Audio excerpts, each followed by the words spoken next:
Oke, sudah dapat sepertinya. Tunggu lagi di ini. Sudah, bisa Naya? Ibu Dewi stop sharing dulu. Enggak, ini Ibu udah bisa. Biar Ibu aja yang share. Oh ya udah, oke.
Atas masalah sampah di Indonesia.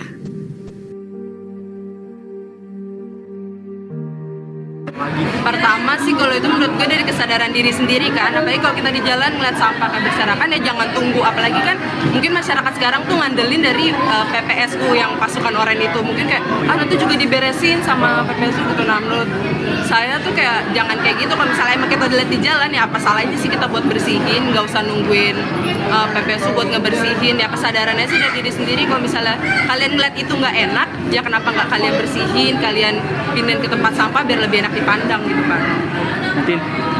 Menurut saya sih pemerintah kota tuh udah maksimal banget, walaupun tuh kadang saya pernah ngeliat sendiri sampahnya itu tuh kalau di kali, sampah di kali itu yang dilihat saya lihat yang sampah di itu emang banyak banget, tapi tuh semua petugas tuh emang udah bekerja karena mungkin saking banyaknya sampah jadi tuh butuh waktu yang lama banget gitu buat ngambil, butuh proses, nggak bisa langsung kayak sehari tuh langsung selesai semua. Jadi menurut saya udah maksimal banget karena semua pekerjaannya tuh tiap hari tiap saya pulang ngampus gitu pasti diambil, dikeruk gitu loh, dibersihin gitu. Jadi menurut saya udah maksimal banget.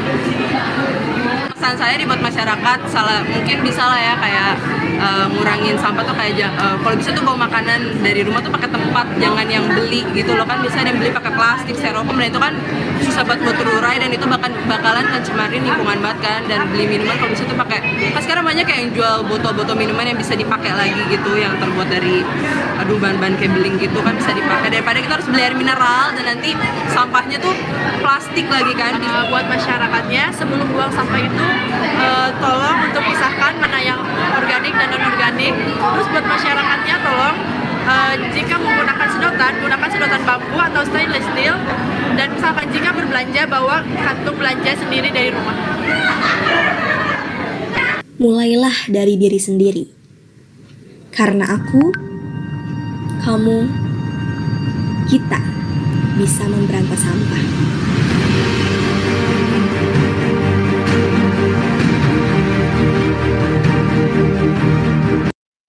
Oke, sudah selesai. Ya. Nah, setelah kalian sama-sama melihat film tadi, bagaimana? Ada benarkah memang bahwa orang Indonesia mempunyai budaya untuk membuang sampah sembarangan? Setuju nggak seperti itu? Setuju. Gimana guys? Setuju ya Nak ya? Setuju. Betul ya. Berarti kita kalau misalnya setuju seperti itu, memang budaya kita memang ada, kita mempunyai budaya yang suka membuang sampah sembarangan. Bagaimana ya kalau dibandingkan dengan warga negara lain? Berarti orang Indonesia itu mempunyai budaya yang tidak baik, ya kan? Mempunyai budaya yang tidak baik, sehingga kita malah kemudian memberikan lagi sampah ke negara yang lain. Karena kan kalau bisa dibayangkan itu seluruh bumi ini kan bersambung ya. Kita disambung oleh samudra. Berarti kalau kita mempunyai budaya untuk membuang sampah, artinya kita membuang sampah kita juga nggak hanya di tempat kita, tetapi juga membuang ke tempat yang lain, ke negara-negara yang lain. Nah, sekarang bagaimana caranya agar kita tidak dikenal sebagai orang yang mempunyai budaya membuang sampah, ya? Dan memang jangan sampai ini menjadi prestasi memalukan bagi orang Indonesia gitu ya. Nah, sebenarnya yang harus kita lakukan kalau memang selama ini ternyata ada kebiasaan-kebiasaan kita yang tidak baik, maka yang harus kita lakukan yang pertama harus kita ubah dulu mindset kita. Ya, yang tadinya sampah itu yang kita pikirkan bau, kemudian juga kotor, menjijikkan dan yang lain-lain. Sekarang kita rubah, sampah itu bukan sesuatu yang menjijikkan, tetapi sampah itu adalah sumber daya sebenarnya. Ya, kalau kita berpikir ini sampah ini ada sesuatu yang bisa kita buat dengan si sampah. Ya, kita rubah mindset kita anggap sampah itu sumber daya dan kita kemudian harus mengelolanya. Jadi sebenarnya kunci pengelolaan tadi itu bukan hanya tanggung jawab pemerintah untuk menyediakan TPS ataupun TPA. Tahu kan TPA sama TPS ya?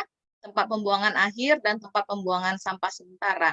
Itu bukan hanya tanggung jawab si pemerintah saja. Nah, kalian juga harus berpikir, ini sampah yang saya keluarkan dari rumah dan kemudian dibawa ke tempat sampah, diambil. Biasanya kan kalau di perumahan itu ada petugas yang membawa sampah kita, itu nanti berakhirnya kemana? Ya. Nah, itu untuk bisa kemudian sebagai tanggung jawab kita terhadap barang yang kita keluarkan, kita harus berpikir, oh ini kita kelola. Nah, kata kunci dari pengelolaan itu sebenarnya adalah memilah, ya, memilah ataupun sorting. Ya, kita sorting si sampah-sampah kita tadi dengan tujuan apa?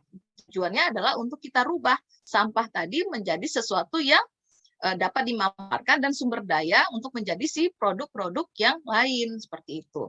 Nah, cara kita mengelolanya bagaimana memilahnya? Yang memilahnya adalah dengan kita mengumpulkan si sampah-sampah tadi di tempat-tempat yang sesuai dengan klasifikasi daripada sampah tadi. Nah, kalau mungkin di sekolah, kalau saya boleh tahu, sekarang di sekolah ada berapa ya, Naya ya, warna dari tempat sampahnya? Ada 2? Kalau 3. 3 ya? 3. Oke. 3. Nah, berarti next time kalian boleh menambahkan lagi menjadi 5 jenis tempat sampah yang ada ya. Jadi 5 jenis tempat sampah yang ada tadi ditanyakan juga di quizzes ya. Untuk ada yang warna merah. Warna merah itu diisi dengan apa? Diisi dengan contohnya adalah sampah-sampah yang berupa seperti pecahan kaca, bahan kimia, ada komponen elektronik, e-waste ya, kemudian ada bahan berbahaya dan beracun itu masuk ke dalam yang berwarna merah. Kemudian warna hijau ini biasanya sudah banyak yang tahu nih hijau biasanya diisi dengan sisa makanan ataupun sampah-sampah organik. Nah, kalau yang warna kuning itu untuk sampah yang berisi plastik, kemudian kaleng, styrofoam, itu atau termasuk juga untuk sampah anorganik. Warna biru itu biasanya diisi dengan kertas untuk kita memudahkan proses recycle, ya, untuk kita daur ulang. Kemudian ada yang warnanya abu-abu. Nah, ini abu-abu ini sangat penting sekali di masa pandemi. Ya, biasanya untuk yang abu-abu itu diisi dengan si residu yang apa namanya, contohnya seperti diaper ya, kemudian napkin, tisu bekas, permen karet, juga bisa dengan masker. Nah, tujuannya untuk apa? Biasanya untuk sampah-sampah yang terinfeksi ya, ataupun harus dikelola dengan proses pembakaran gitu ya. Nah, jadi semuanya tuh dibuat dulu, kita klasifikasikan masing-masing sampah untuk memudahkan, makanya dibuat warna-warni, dia seperti warna pelangi, ada kuning, merah, ada hijau, biru dan abu-abu. Tujuannya adalah untuk kita kemudian memudahkan setiap orang untuk membuang si sampahnya. Dan warna ini itu bukan bukan keinginan dari masing-masing individu ya. Warna ini merupakan warna baku yang ditetapkan oleh sistem manajemen untuk pengolahan sampah ya.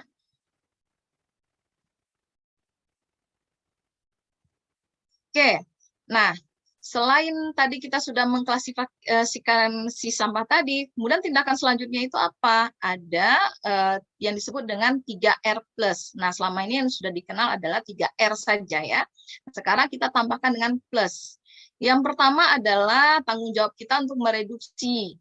Nah, bagaimana caranya mereduksi? Sebisa mungkin kita tolak pemakaian daripada sampah ataupun bahan-bahan yang bisa menimbulkan peningkatan daripada sampah. Jadi biasakan mungkin kalau belanja tolak plastik ya, pakai model seperti ini.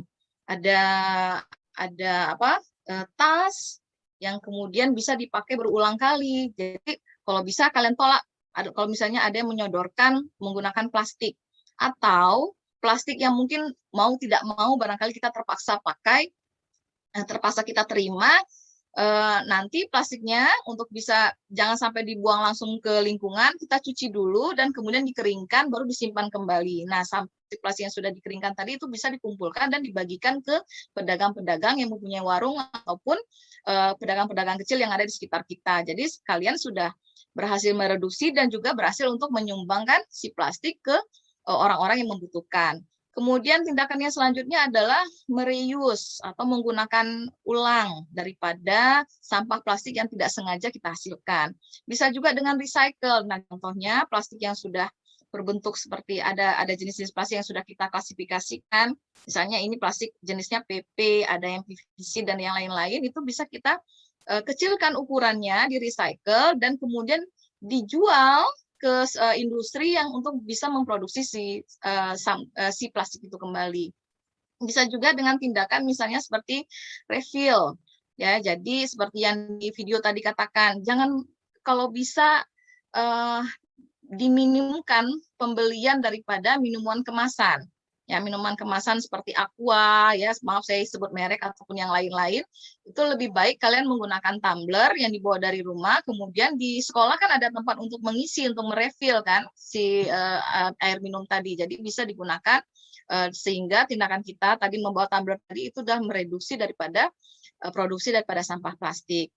Kemudian boleh juga dengan kita replace ya, di sini sekarang sudah banyak sekali nih, kalau biasanya minuman yang ada kemasannya, mungkin kita bisa ganti kemasan daripada minuman itu digunakan kemasan yang bisa dimakan ya. Ada sekarang jenis-jenis seperti ini, ada bentuk-bentuk gelas yang terbuat sebenarnya dari agar-agar, itu bisa langsung digunakan, selain untuk bisa minum juga bisa dimakan. Nah, boleh juga dengan mengganti kemasan plastik dengan kemasan yang berasal dari seperti mungkin dari bahan-bahan organik ya, ada seperti kertas, ataupun mungkin kayu dan lain-lain, dan juga minimumkan penggunaan daripada sedotan. Nah, itu sedotan adalah salah satu yang paling sering ditemukan di laut ya, dan itu sangat-sangat berbahaya sekali bagi kehidupan si binatang yang ada di laut. Kemudian boleh juga dengan kita melakukan replanting, jadi kita manfaatkan si sampah-sampah tadi, kemudian kita buat dia menjadi sebagai tempat untuk menggantikan polybag. Nah, di sini kita gunakan si sampah misalnya dari kemasan minyak goreng, itu kemudian kita gantikan sebagai polybag untuk kemudian kita melakukan proses penanaman kembali ya, terutama untuk penanaman yang ada di sekitar rumah kita. Nah, setelah kita berhasil mensorting, kemudian memilah, selanjutnya apa lagi yang harus dilakukan? Kalau di sekolah itu cara yang paling cocok itu sebenarnya adalah dengan membangun bank sampah atau membuat suatu sistem pengelolaan yang seperti mengadopsi dari proses yang ataupun mengadopsi dari manajemen yang ada di dalam manajemen perbankan. Nah, caranya adalah setelah kita membuat bank sampah tadi, kita buat dulu tempat-tempat untuk memilah sampah, kemudian kita pilah, kita klasifikasikan ini bagian yang organik, misalnya untuk sampah-sampah organik itu bisa kita buat untuk jadi kompos, sedangkan yang anorganik itu bisa dikumpulkan. Selanjutnya setelah proses pengumpulan bisa disalurkan ke pengepul untuk bisa mendapatkan uang. Nah, di sini kita bisa misalnya untuk yang murid-murid TMI nih, murid-murid TMI ada beberapa orang yang kemudian mengelola, ya. Nah, si sampah tadi setelah kita berhasil kumpulkan, boleh kemudian dirubah menjadi barang kerajinan dan kemudian bisa ditukarkan dengan sejumlah uang. Nah, uangnya tadi itu ditabung di bank sampah. Nah, pada suatu waktu uang yang hasil kalian sudah tabung tadi itu bisa ditukarkan dengan bentuk barang, ya, bentuk barang, atau kemudian digunakan misalnya untuk membayar pulsa telepon atau membayar listrik dan yang lainnya. Dan itu semuanya bisa kalian tukarkan dalam bentuk voucher yang senilai yang mempunyai nilai setara dengan sejumlah uang tertentu. Oke, jadi konsep dasar misalnya untuk pengelolaan seperti bank sampah tadi, ini kan karena katanya TNI mau mempunyai tujuan ataupun mempunyai rencana untuk membuat satu konsep pengelolaan sampah dengan model bank sampah. Jadi tujuannya yang kalian pahami, yang pertama adalah kita mampu untuk memilah sampah ataupun sorting tadi, kemudian kita lakukan daur ulang, memanfaatkan, mengurangi, dan juga bisa menghasilkan uang di sini. Kenapa? Karena tadi sampah tadi bukan sesuatu yang menjijikan lagi, karena dia sudah menjadi sesuatu yang mempunyai sumber daya, ya, mempunyai sumber daya atau mempunyai nilai ekonomi tertentu untuk bisa kemudian setara dengan nilai uang yang kita hasilkan. Oke, nah tujuan pendirian bank sampah di sekolah itu apa? Jadi sebenarnya untuk mendukung misi Green School, ya. Jadi di sini dengan adanya kita kelola si sampah kita tadi dalam bentuk suatu organisasi yang dinamakan dengan bank sampah, maka akan memberikan ataupun membangun pola pikir mindset tentang pelestarian alam dan lingkungan, juga membantu pemerintah jangan sampai nanti semua sampah yang kalian hasilkan itu akan dibuang ke TPA, ya. Karena TPA kan mempunyai kapasitas yang terbatas. Kalau terlalu banyak sampah yang dihasilkan oleh masyarakat dan semua itu dibawa ke TPA, apa yang terjadi? Lama-lama TPA itu akan menjadi suatu tempat dalam bentuk gunungan sampah tadi yang seperti yang ditampilkan dalam video. Nah, kemudian diharapkan dengan proses pengelolaan sampah di sini, kalian akan menjadi seorang agen yang ataupun wakil-wakil yang bisa memberikan pengertian kepada masyarakat tentang upaya pelestarian alam dan lingkungan. Harapannya juga dengan kita melakukan organisasi seperti bank sampah ini, maka akan tercipta jiwa green entrepreneur atau pengusaha yang berwawasan hijau, ya, berwawasan lingkungan. Nah, diharapkan dari proses pembelajaran untuk mengelola, kalian akan mendapatkan pengetahuan hijau, kemudian juga mempunyai sikap hijau, punya keterampilan hijau, dan juga membuat lingkungan di sekolah itu menjadi hijau, gitu ya. Nah, caranya mendirikan bank sampah bagaimana? Ya, mudah-mudahan di TMI nanti terlaksana pendirian daripada bank sampah. Yang pertama yang harus dilakukan adalah survei dulu jenis dan komposisi banyaknya sampah yang ada di sekitar lingkungan kita.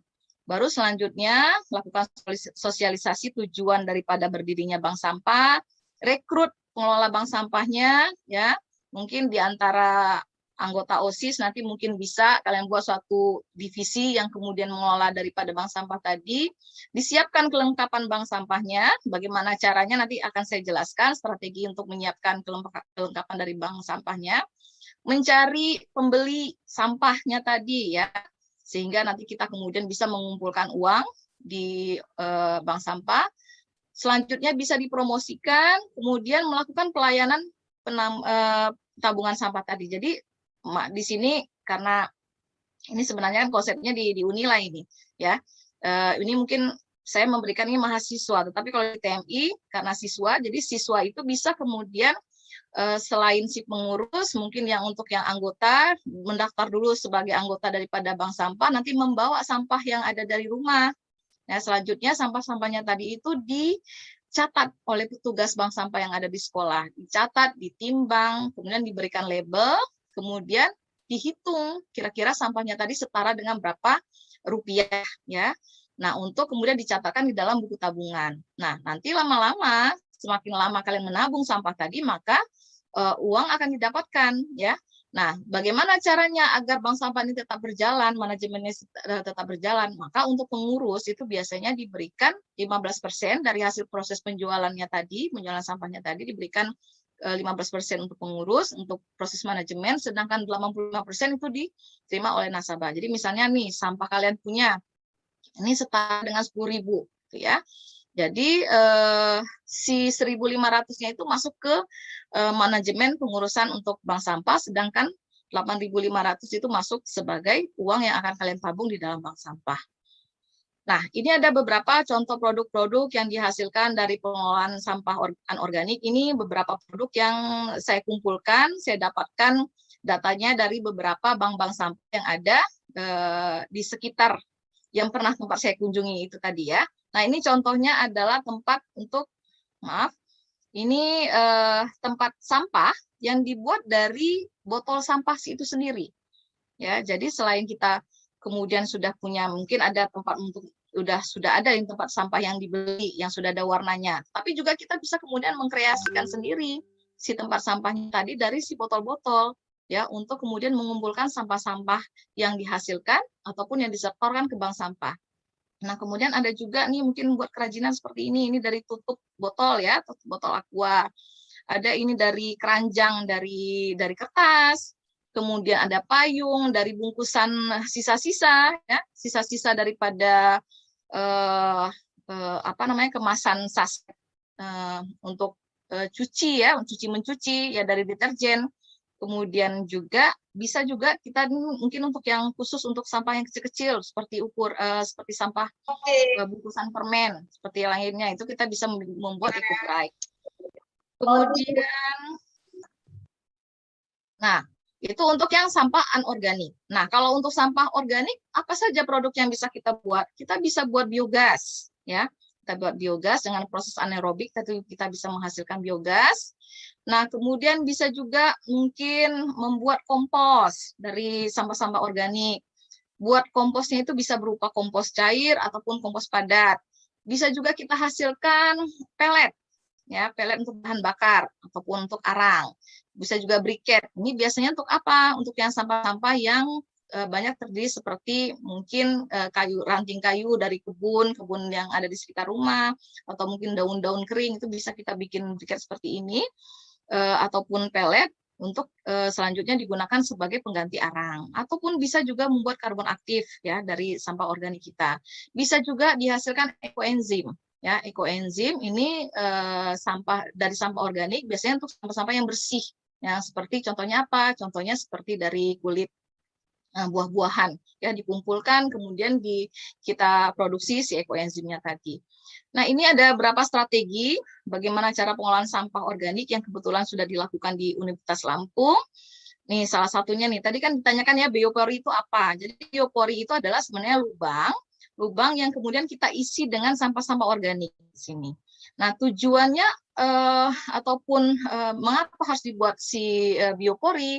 Tujuannya adalah untuk sebagai tabungan air ya, karena ketika kita sudah membuat ada proses pembusukan di dalam tanah, si unsur hara daripada tanah itu akan meningkat, sehingga dengan adanya banyaknya unsur hara, akhirnya banyaklah organisme-organisme yang ada di dalam tanah tersebut.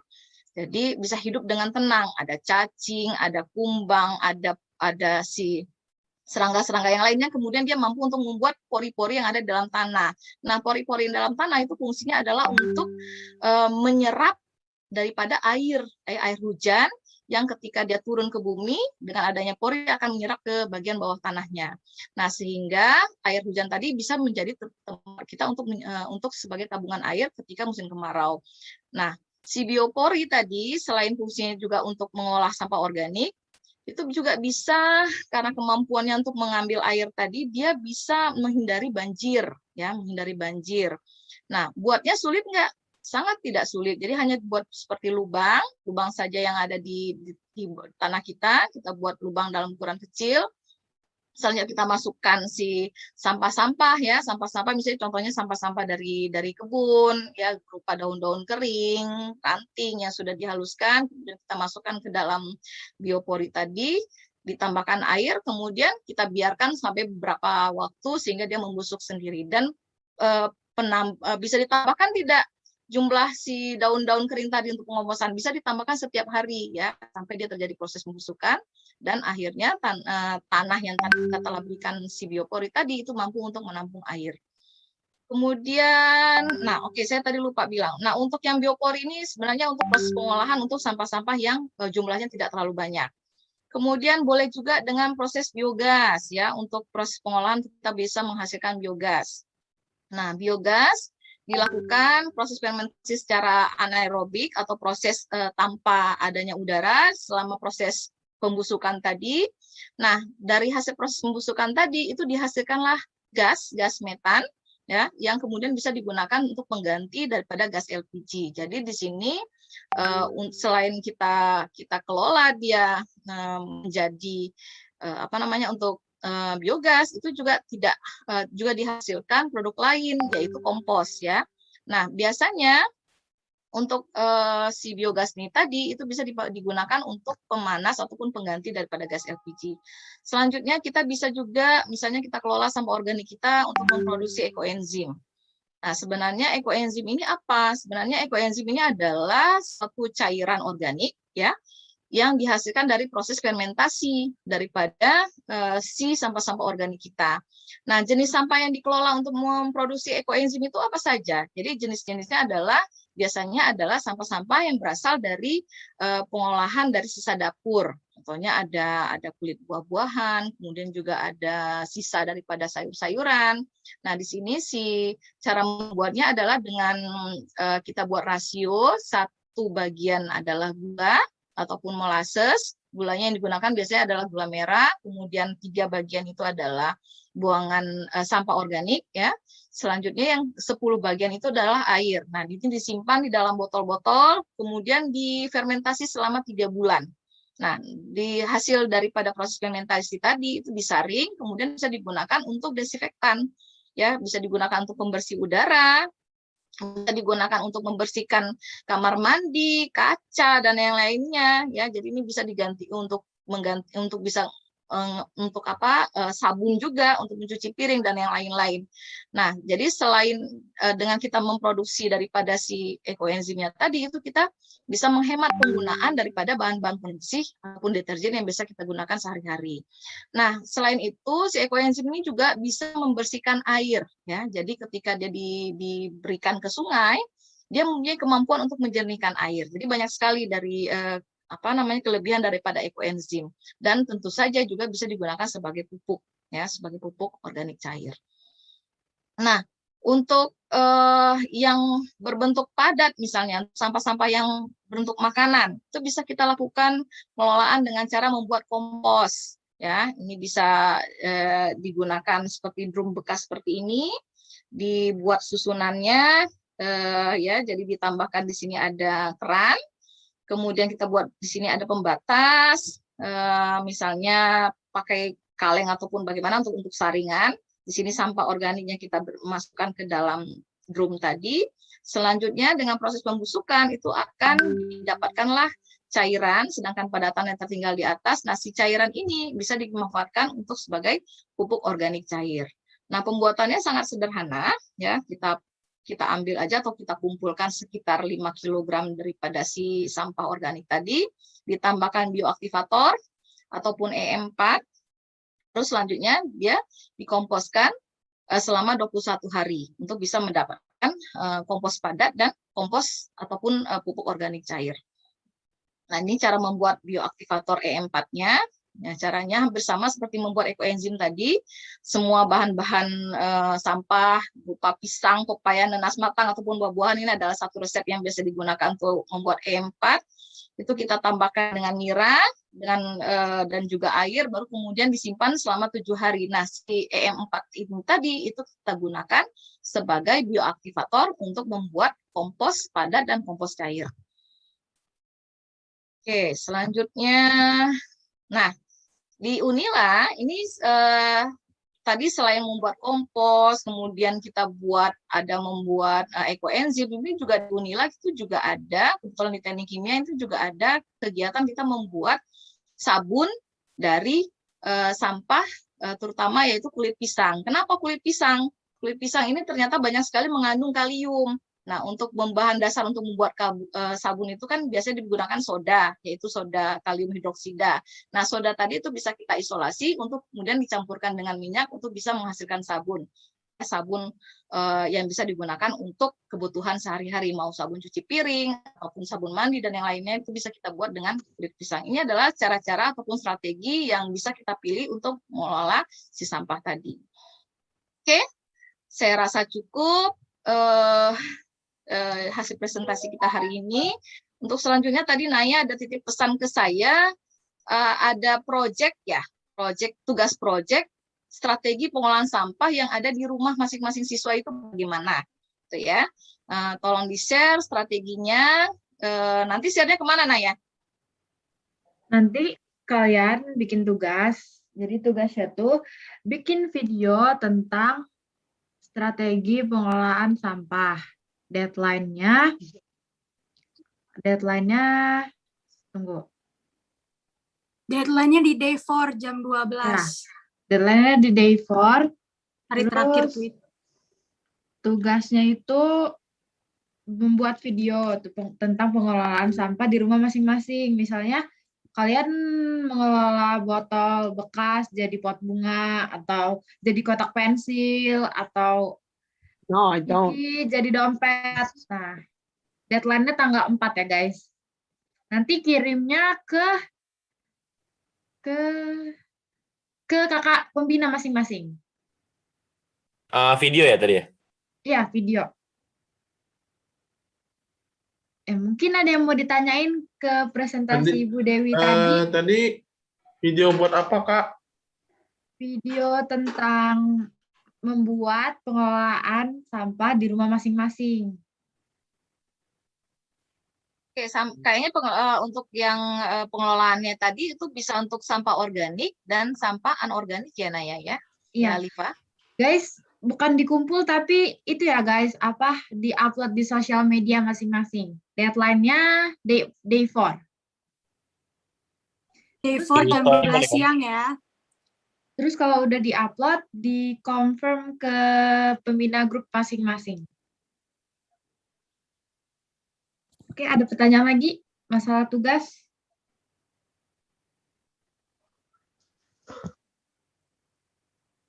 Atau mungkin ada yang ditanyakan tentang materi? Ya, tentang materi ada. Boleh, feel free to ask. Kalau ada yang mau nanya, langsung aja nge-unmute mikrofonnya. Atau raise hand. Di chatroom juga boleh.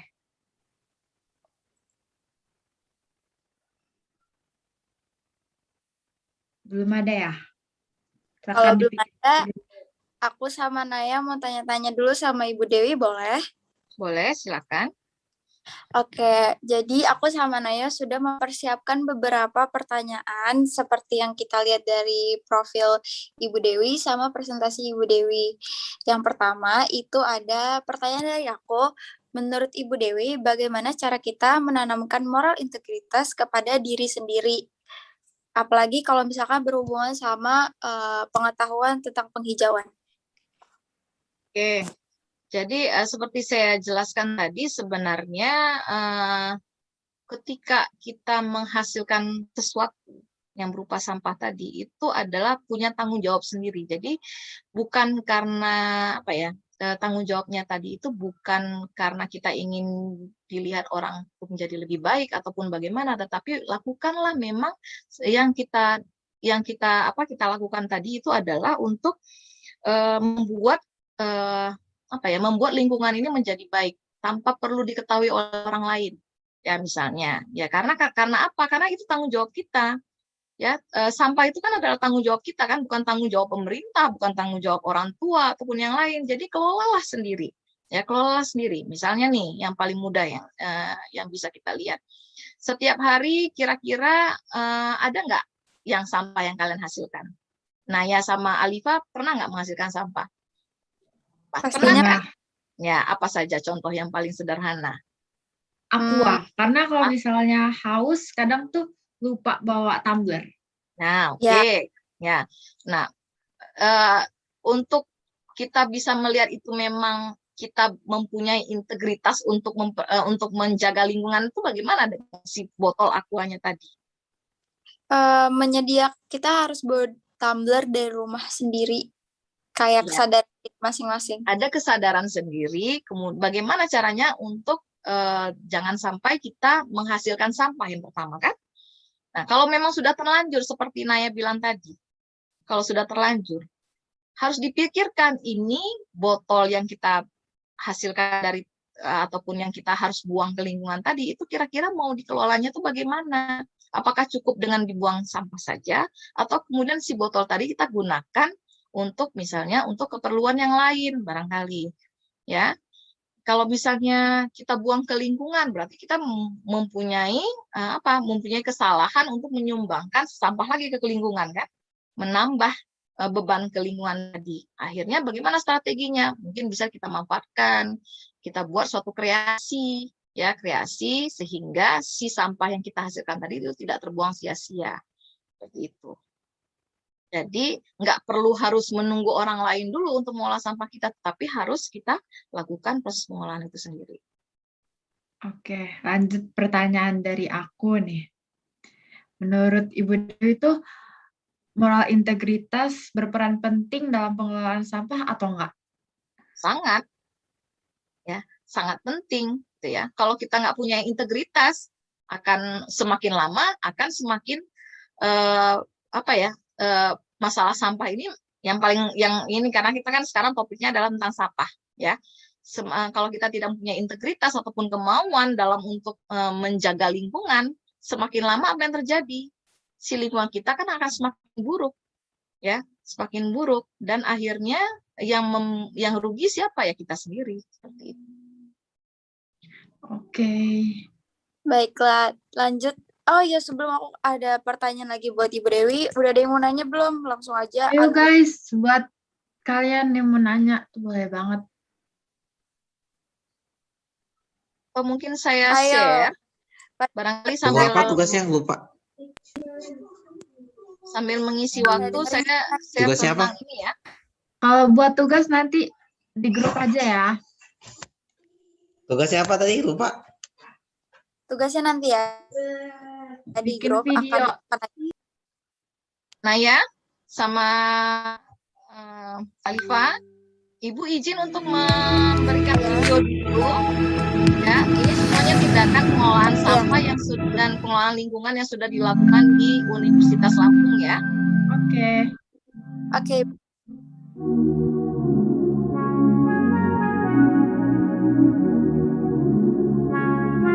Jadi di Universitas Lampung ini ada satu badan yang dinamakan SDGs. Badan ini adalah Sustainable Development Goals. Ini badan ini adalah tujuannya adalah untuk bagaimana cara kita mempertahankan sustainability yang ada di lingkungan Universitas Lampung.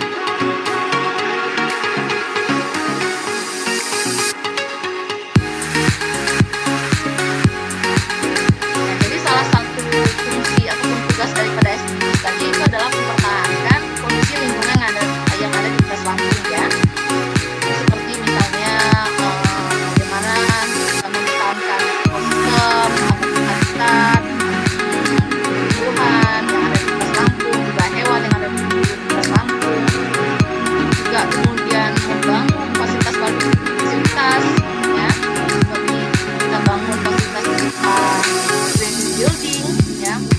Ini adalah beberapa contoh daripada bangunan-bangunan yang ramah lingkungan. Ya.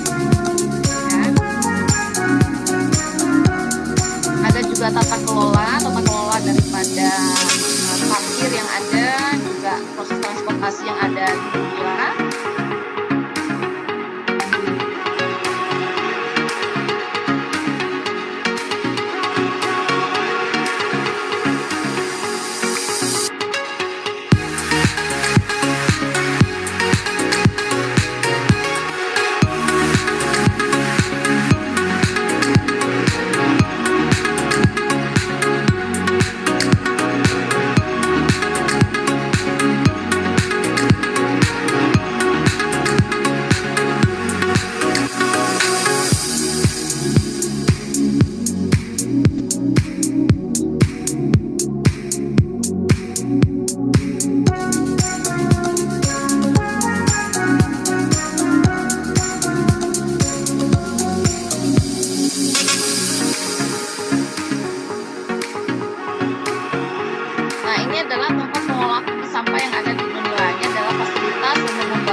Oke.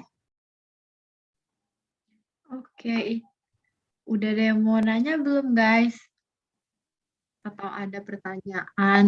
Saya Kak Adit mau nanya. Oke Adit, Halo. silakan. Halo Bu Dewi, nama saya Adit. Jadi saya mau bertanya Bu soal penanggulangan sampah di desa-desa atau di kampung-kampung. Jadi kan kalau misalnya penanggulangan sampah di kota kan mungkin orang-orang kota sudah teredukasi atau sudah tahulah apa namanya tentang penanggulangan sampah, tentang apa namanya pengumpulan buang sampah di tempatnya. Nah, saya mau tanya Bu, kalau misalnya penanggulangan sampah di desa-desa itu apakah ada upaya dari pemerintah atau mungkin dari para mahasiswa untuk mengedukasi orang-orang kampung? Apa kan kalau kayak misalnya di Lampung ini kayak misalnya Krui, terus di apa namanya Jabung dan lain-lain kan itu kan sangat lestari sekali kan alamnya. Mungkin ada orang-orang sana yang belum tahu tentang penanggulangan sampah ini. Nah, apakah ada upaya dari pemerintah untuk mengedukasi kepada orang-orang sana atau mungkin ada warga setempat yang dipercayai oleh pemerintah untuk apa namanya menjelaskan tentang penanggulangan sampah ini? Terima kasih Bu. Ya, sama-sama. Saya langsung jawab ya, Fadli ya. Pertanyaannya bagus sekali ya. Tentang bagaimana sih pengelolaan sampah yang ada di desa. Jadi mungkin Ibu bisa berikan penjelasan sedikit. Sebenarnya kalau kita lihat ya,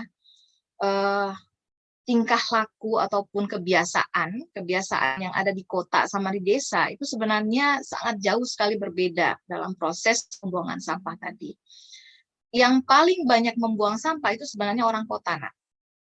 Ya, orang desa itu tidak terlalu banyak membuang sampah. Ya, paling mereka mungkin membuang sampah kalau misalnya mereka menggunakan sabun ataupun sampo untuk kebutuhan sehari-hari ya, untuk mandi, cuci dan yang lain-lain, mereka itu akan membuang sampah plastik. Nah, kan sedangkan orang kota itu enggak hanya sampah plastik dari kebiasaan sehari-hari yang mereka buang. Kadang-kadang seperti kalian contohnya, kalau mau beli makanan, ya, beli makanan pasti kan membeli makanan dalam bentuk yang wadahnya itu styrofoam. Kemudian juga ada yang pakai gelas plastik dan yang lain-lain gitu ya. Tapi orang desa sendiri itu tidak seperti orang kota ya, kebiasaannya. Biasanya mereka sampah yang dihasilkan itu yang lebih banyak itu adalah sampah organik yang banyak dihasilkan. Nah, untuk proses pengolahan sampah organik itu tidak terlalu sulit kalau kita bandingkan dengan pengolahan sampah anorganik. Jadi kalau sampah-sampah organik, karena orang desa itu kan biasanya kan mereka punya lahan ya, punya lahan untuk membuang sampah itu biasanya mereka tuh buat lubang, kemudian langsung sampah itu dikumpulkan dalam suatu tempat, baru kemudian dibiarkan sampai terjadi proses pembusukan. Nah, sedangkan yang bentuk yang anorganik tadi itu biasanya kalau di desa itu dibakar. Ya, walaupun itu sebenarnya tidak baik untuk dibakar sampah anorganik tadi. Nah, peran pemerintah bagaimana?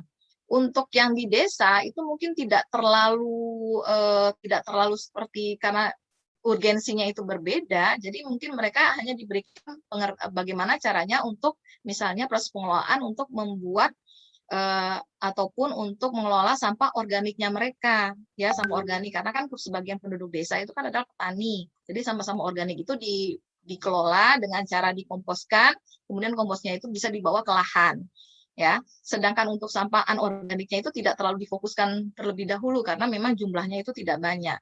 Nah, biasanya pengelolaan seperti ini, manajemen seperti ini itu biasanya memang lebih banyak difokuskan di kota-kota besar, ya, di kota-kota besar ataupun di lingkungan yang ada di kota ataupun di apa ya.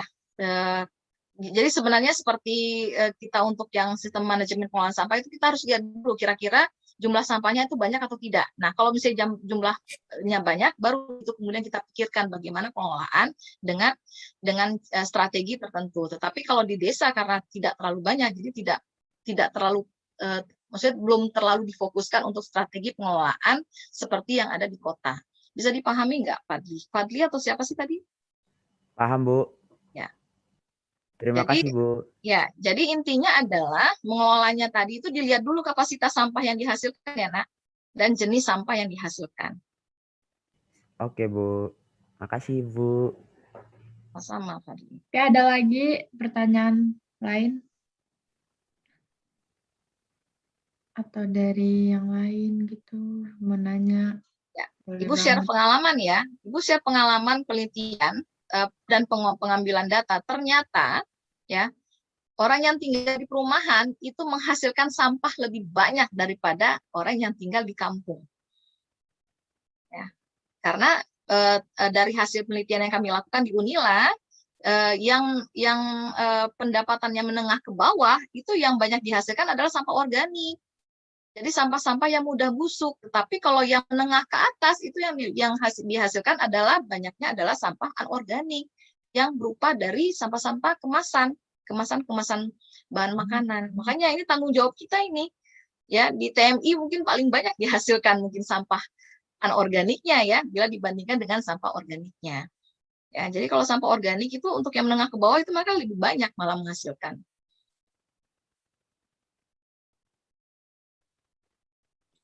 Baiklah, ada yang mau nanya? Ayo guys, bertanya. Siapa tahu nanti kalian bikin video tuh nambah lagi pengetahuannya buat video kan. BTW videonya itu harus maksimal ya, karena dikasih waktu 5 hari dan bakal dapat award juga. Kalian kalau misalnya videonya niat, terus yang like banyak, itu bakal dapat hadiah nanti. Oke, nanti Ibu akan memberikan hadiah juga kalau misalnya konsepnya kalian itu bagus ya, bagus dan kemudian bisa kita juga promosikan ke yang lain gitu ya untuk konsep pengelolaan sampah. Dan diharapkan ini juga bukan hanya sebagai tugas saja, tapi juga memang diterapkan untuk kebiasaan, ya, kebiasaan sehari-hari. Guys, dapat 2 hadiahnya. Nggak cuma dari kita, dapat juga dari Ibu Dewinya. Enggak ada yang niat. Kalau nggak ada yang mau nanya, pertanyaan terakhir dari aku. Pertanyaan terakhir itu ada dari aku sama Kanaya. Mau aku atau Kanaya nih yang bacain? Alifa aja deh. Oke. Jadi pertanyaan terakhir adalah, adakah kata yang ingin Ibu sampaikan yang berkaitan dengan moral integritas dan pengetahuan hijau kepada kami para generasi milenial agar tetap mempertahankan moral yang baik serta meningkatkan kepedulian kita terhadap dunia. Walaupun kita sekarang ini lagi di dunia yang lagi modern dan canggih, apalagi lagi pandemi kayak gini kan. Ya, pesan dari saya, sampahmu tanggung jawabmu, ya. Ya, jangan berpikir ini sampah yang kita hasilkan itu adalah tanggung jawab si pengelola sampah, tanggung jawab yang petugas sampah untuk mengumpulkan sampah kita. Bukan, ya, mereka itu hanya menolong kita sebenarnya untuk yang menolong kita untuk mengelola sampah. Tetapi tanggung jawab kita itu adalah sebenarnya mengolah sampah kita sendiri. Ya, mengolah sampah kita sendiri. Makanya sebisa mungkin pilah sampah, ya, pilah sampah. Dan juga kita kurangi untuk yang sampah-sampah yang dihasilkan setiap hari. Jangan sampai Indonesia kemudian dikenal sebagai negara yang mempunyai budaya yang buruk, yaitu budaya yang suka membuang sampah sembarangan. Itu. Jadi sederhana sekali sebenarnya yang ingin diberikan, ya. Jadi intinya adalah sampahmu tanggung jawabmu, ya. Oke, terima kasih Bu Dewi. Oke guys, kayaknya waktunya udah habis nih. Udah mau jam 3 juga, 4 menit lagi. Makasih ya Ibu Dewi. Ibu Dewi. Sama-sama. Guys, saya say thank you to Ibu Dewi. Thank you, Bu Dewi. Thank you. Bu Dewi. Ibu Dewi. Sama-sama. Thank you Bu Dewi. Thank you, Bu Dewi.